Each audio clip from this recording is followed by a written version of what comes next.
Donc, je m'appelle Catherine Lejeune, je suis maître de conférence en économie de la santé au sein des UFR Santé. C'est un parcours un petit peu atypique en fait. Et le poste que j'occupe est un poste qui est à l'interface de plusieurs disciplines, qui est à l'interface de la discipline économique et de la discipline en santé. Il est le reflet finalement d'un parcours qui est le suivant. Je suis issue d'un parcours sciences économiques classiques à Paris 1 Panthéon-Sorbonne. J'ai intégré ensuite un Master 2 Pro qu'on appelait à l'époque le DESS en économie de la santé à Paris.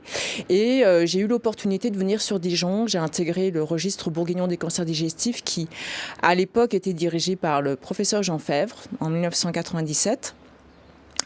Cette intégration au sein du registre m'a permis de réintégrer un cursus universitaire puisque j'ai refait un master de recherche à Lyon en économie de la santé et j'ai obtenu un doctorat de santé publique en 2003. Alors sur toute la période 97-2003, mes travaux de recherche se sont essentiellement centrés sur la mise en place d'évaluations médico-économiques, de stratégies de prévention, de diagnostic et thérapeutique en cancérologie digestive, puisque mon ancrage était le registre bourguignon des cancers digestifs. Je suis ensuite partie 1 an en Angleterre à la London School of Economics pour faire une année postdoctorale. J'ai ensuite obtenu un contrat jeune chercheur INSERM de 3 ans et j'ai obtenu en 2007 un poste de maître de conférence au sein de la faculté de médecine qui maintenant est devenue l'UFR Santé puisqu'elle s'est associée avec l'UFR Pharmacie. Je suis associée au niveau de la recherche au centre de recherche INSERM U866 qui est dirigé par Laurent Lagros et j'appartiens à l'équipe de Côme-Lepage qui est épidémiologie et recherche clinique en oncologie digestive. Alors le poste que j'occupe est un petit peu atypique. Il y a relativement peu d'économistes de la santé en fait qui occupent des postes en fac de médecine en France. On commence à en voir apparaître quelques-uns quand même. C'est un poste qui est, comme je le disais, vraiment à l'interface entre la faculté d'économie et les formations de santé. Il est en fait le reflet de l'enseignante et du chercheur que je suis parce que je suis un chercheur pragmatique qui cherche à répondre aux questions des cliniciens dans le domaine de la santé en mobilisant les méthodologies en sciences économiques mais également les compétences des chercheurs en sciences humaines et sociales, notamment la sociologie et l'anthropologie. Et puis en tant qu'enseignante, mon objectif extrêmement modeste est celui de sensibiliser les étudiants au raisonnement économique, à ce qu'est la logique de la science économique qui ne se limite pas à une analyse économique et financière. Et l'idée, c'est également de leur présenter et de leur expliquer quelques grandes problématiques en économie de la santé qui peuvent les concerner en tant que professionnels. La science économique, c'est une science qui s'intéresse aux logiques de choix et aux logiques d'arbitrage. Alors c'est de nouveau une définition sans doute extrêmement large, mais la science économique, elle s'intéresse, c'est un champ disciplinaire qui s'intéresse à la manière dont les individus, alors pris séparément les uns des autres, c'est-à-dire un patient, un aidant ou une association d'individus, ça peut être un cabinet de médecins ou ça peut être de façon encore plus large une institution, un pays, une nation, va prendre des décisions et va prendre la meilleure décision possible en compte tenu des moyens qui existent et compte tenu des objectifs qui sont les leurs. Donc un patient, quand il va voir le médecin, a un objectif, il peut avoir des contraintes. Un organisme de sécurité sociale, quand il va prendre des décisions, il poursuit un objectif, mais il a également des contraintes, alors qui peuvent être des contraintes de revenus, ça peut être des contraintes de temps, si on est sur le plan individuel également. Donc la science économique, c'est un champ disciplinaire qui a pour souci d'apporter des arguments qui vont permettre d'atteindre la meilleure décision possible, en tout cas la meilleure, ce qu'on appelle allocation des ressources disponibles. Et cette meilleure allocation des ressources disponibles dans un objectif d'atteinte de l'objectif est une préoccupation majeure dans le domaine de la santé. Comment peut-on faire davantage de qualité? Comment peut-on aller vers plus d'efficacité compte tenu des moyens humains, économiques, qui sont contraints? Alors limités, mais surtout contraints. Donc vers quel mode de gestion peut-on aller? Vers quel mode d'organisation optimum peut-on aller dans un objectif qui est quand même celui d'atteindre le bien-être de la population? C'est pour ça que réduire la science économique à la sphère financière, c'est une erreur en fait, parce que c'est un domaine qui est beaucoup plus complexe que ça.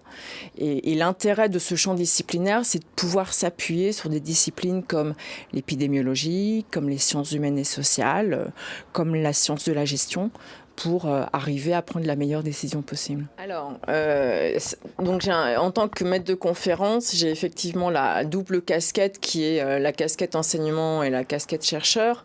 De manière théorique, on est censé faire du 50%, 50%. Dans la pratique, l'enseignement est une partie qui est extrêmement chronophage puisque l'enseignement ne se résume pas à la dispensation de cours en présentiel devant les étudiants, mais nécessite évidemment le temps de préparation, le temps de réactualisation des cours, la dispensation, des choses extrêmement classiques finalement, la préparation des sujets, les jurys, mais c'est également l'enseignement, c'est également l'encadrement des enseignants quand on a la coordination d'unités d'enseignement, ce qui est mon cas, voire ça peut même aller au-delà quand on est responsable de master, de gérer absolument tous les plannings, et là c'est une tâche qui est absolument colossale, d'être en charge également de l'agrément et du renouvellement de l'agrément du master. Donc la charge d'enseignement peut être extrêmement chronophage et laisser finalement extrêmement peu de place à la recherche. En même temps, c'est une activité qui est qui peut être extrêmement valorisante et qui est en interaction très très forte avec la recherche, puisque lorsque les cours que l'on fait sont en relation avec le domaine de recherche, ce qui n'est pas toujours le cas, mais ce qui peut l'être, ce que l'on fait dans la recherche vient nourrir les cours, et les cours permettent également de se questionner sur les programmes de recherche que l'on peut être amené à monter. L'économiste, il apporte les éléments d'aide à la décision. Je vais vous prendre un exemple concret de mes travaux de recherche sur le dépistage du cancer du côlon, sur lequel j'ai travaillé pendant longtemps. Quand je suis arrivée en 1997, on se posait la question de savoir de façon très sérieuse si on pouvait recommander le test Hémoculte, qui est un test de recherche d'enseignement occulte dans les selles, par rapport à la stratégie ne rien faire, qui était, en l'occurrence, la référence à l'époque. Il n'y avait pas de recommandation. Donc Jean Febvre a beaucoup milité, et pathogastro-entérologue a beaucoup milité pour que le test Hémoculte soit implanté en France. Et l'évaluation économique, qui a consisté à évaluer à la fois ce que coûterait la mise en place du test Hémoculte par rapport à ce que coûterait et à ce que coûte ne rien faire, c'est-à-dire finalement attendre que les patients aient des symptômes de leur pathologie pour les traiter. Donc regarder les coûts et mettre en balance ces coûts avec l'efficacité en termes de mortalité associée au test Hémoculte par rapport au test par rapport à ne rien faire. Cette mise en balance du coût et de l'efficacité permet d'aboutir à un résultat qu'on appelle l'efficience, c'est-à-dire pour gagner une année de vie supplémentaire grâce à l'Hémoculte, combien est-ce que ça coûterait aux financeurs, l'assurance maladie et l'État. Donc on arrive à un chiffre qui ne permet pas de dire c'est bien ou c'est pas bien, mais qui permet de dire il y a une possibilité pour que on puisse effectivement investir ou que ce soit supportable par la société. Donc en tant que maître de conférence, moi je suis donc affiliée à l'équipe épidémiologie et recherche clinique en cancérologie digestive qui est dirigée par le professeur Comlepage. C'est une équipe qui est constituée de chercheurs INSERM, du maître de conférence que je suis, de statisticiens, de méthodologistes en en épidémiologie. C'est un laboratoire de recherche qui est centré donc sur le cancer du côlon et du rectum et qui s'inscrit donc dans un centre de recherche INSERM, qui est le centre de recherche INSERM Lipide Nutrition Cancer, qui est dirigé par Laurent Lagros. On a le centre de recherche INSERM, il est intégré dans ce qu'on appelle maintenant le LABEX, qui est un laboratoire d'excellence, qui est finalement une plateforme de recherche très importante, puisque elle permet la collaboration de plus de 20 équipes de recherche, pas uniquement sur l'interrégion nord-est, mais également sur l'ensemble de la France. Et c'est un laboratoire d'excellence qui permet d'allier les compétences et la multidisciplinarité, puisqu'on va retrouver évidemment la recherche fondamentale, on va retrouver les laboratoires de communication, le laboratoire d'économie d'économie de Dijon. On va évidemment retrouver ici notre laboratoire, mais on va également retrouver des structures plus hospitalières comme les centres d'investigation clinique, qui sont des structures d'aide méthodologique aux cliniciens. Donc le LABEX a un rôle extrêmement fort. En l'occurrence, c'est un LABEX qui est donc thématisé, qui est axé sur le rôle des lipoprotéines et qui a pour objectif de faire le lien très fort entre la recherche fondamentale, qui est réalisée au travers de certaines des équipes de recherche, et la recherche clinique. Et moi, en tant qu'économiste de la santé, j'ai la chance de pouvoir développer au sein du LABEX un projet de recherche qui s'appelle APACHE, qui vise à évaluer le rôle de la chimiothérapie, ou surtout l'impact de la chimiothérapie chez des patients qui ont un cancer colique sur les aidants naturels. Et le LABEX, en soutenant ce projet, a permis de montrer que cette étude permettait de faire le lien entre ce qui était fait finalement dans les laboratoires de recherche fondamentale et finalement le lit du patient, puisque l'objectif de ce projet, c'est de créer un questionnaire qui va permettre d'évaluer quel est le rôle des aidants naturels, en l'occurrence des conjoints, quelle est l'importance du rôle qu'ils jouent. Et le questionnaire qui sera créé, en l'occurrence sur une population interrégionale, a pour objectif à terme de pouvoir être utilisé pour d'autres thérapies que le LABEX pourrait mettre en évidence, thérapies qui seraient peut-être mieux tolérées par les patients. Pour le dépistage du cancer du côlon, il est certain que les études épidémiologiques, et sans doute associées aux évaluations économiques qui ont été réalisées, ont permis de mettre en place ce dépistage en 2004 en France et de permettre à la population de bénéficier d'un dépistage tous les 2 ans. La réflexion maintenant est plus sur l'hémoculte, elle est sur les tests immunologiques, et on est en passe de changer de test avec des tests qui sont beaucoup plus performants en termes de sensibilité. Et les études épidémiologiques et économiques qui ont été réalisées vont jouer un grand rôle sans doute dans la prise de décision qui sera prise. Donc le public est bénéficiaire, il est très clair, de nos projets de recherche, et c'est lui qui est visé quand nous travaillons sur des projets de recherche de ce type-là.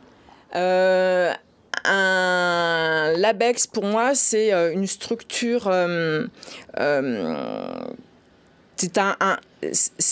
C'est finalement un programme de recherche multidisciplinaire qui s'appuie sur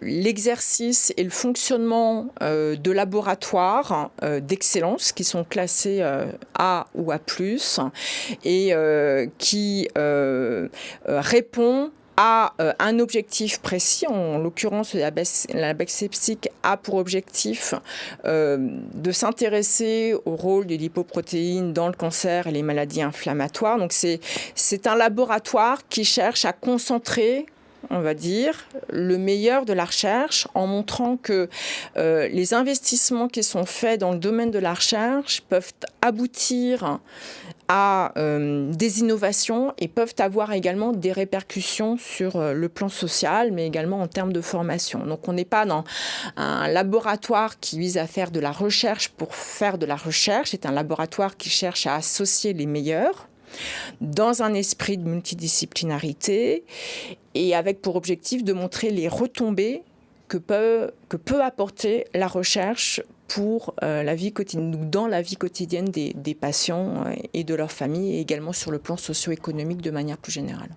Alors le LABEX fait partie des partenaires qui a permis le démarrage de cette étude Apache. Alors, il y a d'autres partenaires qui sont l'Université de Bourgogne et la société d'assurance Malakoff Médérix, qui prouvent que le type de projet que je mène intéresse des partenaires issus de milieux très différents. Mais le LABEX non seulement a apporté un soutien financier pour la phase de démarrage de l'étude, ce qui est une valorisation très très forte, parce qu'ensuite pouvoir répondre à d'autres appels à projets en montrant que le LABEX a été porteur au départ, c'est peut-être un élément facilitateur, en tout cas je l'espère, pour trouver d'autres financements.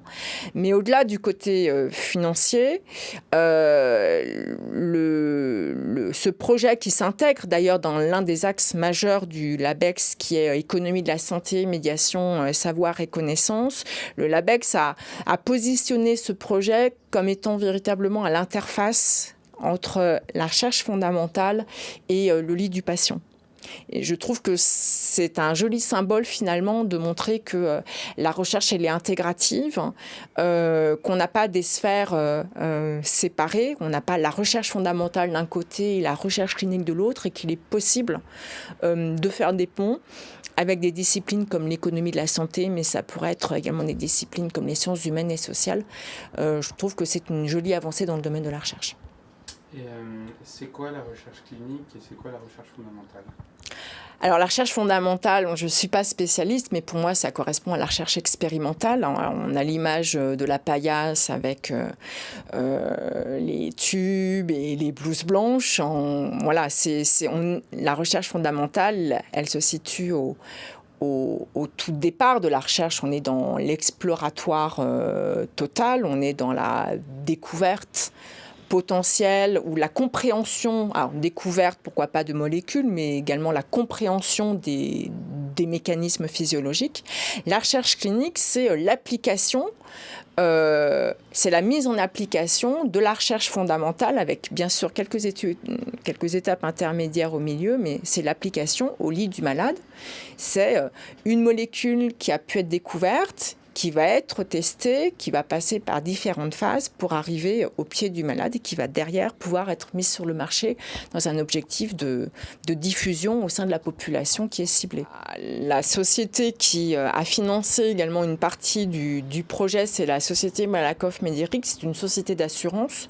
Donc comme le projet vise à évaluer l'impact de la chimiothérapie adjuvante et palliative pour le cancer du côlon chez les conjoints, on peut imaginer qu'effectivement ce type, alors on n'est pas dans le domaine de la défiscalisation, ça n'a rien à voir, mais on peut imaginer que ce type d'entreprise soit intéressé par les résultats et puisse derrière mettre en place des stratégies de couverture santé pour les aidants naturels, sachant que les aidants naturels sont devenus un maillon essentiel de la prise en soin des patients, et on sait très bien que dans certaines pathologies, le patient évidemment a besoin d'aide dans sa prise en charge thérapeutique, mais qu'un aidant peut également au quotidien rencontrer des difficultés, tomber malade lui-même. Et donc on imagine bien l'intérêt que peut avoir ce type de projet pour une société d'assurance comme Malakoff Médérix. Donc ce sont des projets qui ont à la fois me semble-t-il, un intérêt véritablement pour le patient et pour la famille, et c'est pour ça que le LABEX est partie prenante dans le projet, puisque l'un des objectifs du LABEC, c'est de développer la prise en charge individualisée et d'améliorer le bien-être du patient et de la famille. Donc on est complètement dans cet objectif-là. Et puis on peut tout à fait comprendre également que ce type de projet intéresse des sociétés qui ont pour objectif de mieux couvrir les besoins de la population, avec évidemment une optique un peu différente et un mode de fonctionnement un peu différent qu'un laboratoire de recherche. Les travaux sont réalisés dans le cadre de l'Université de Bourgogne, puisque c'est l'Université de Bourgogne qui l'Université de Bourgogne est promoteur, responsable de la recherche. Je suis chercheur à l'Université de Bourgogne, affilié à l'U866. Je suis propriétaire de ces données. Mais par contre, tous les partenaires sont cités, Université de Bourgogne, Société Malakoff-Médéric, les possibles autres associations, si elles souhaitent participer, trouvent le projet intéressant et souhaitent financer le projet, qui n'est financé que pour son démarrage pour l'instant. Hein. Tous ces partenaires-là sont de toute manière cités de manière systématique dans les communications et publications.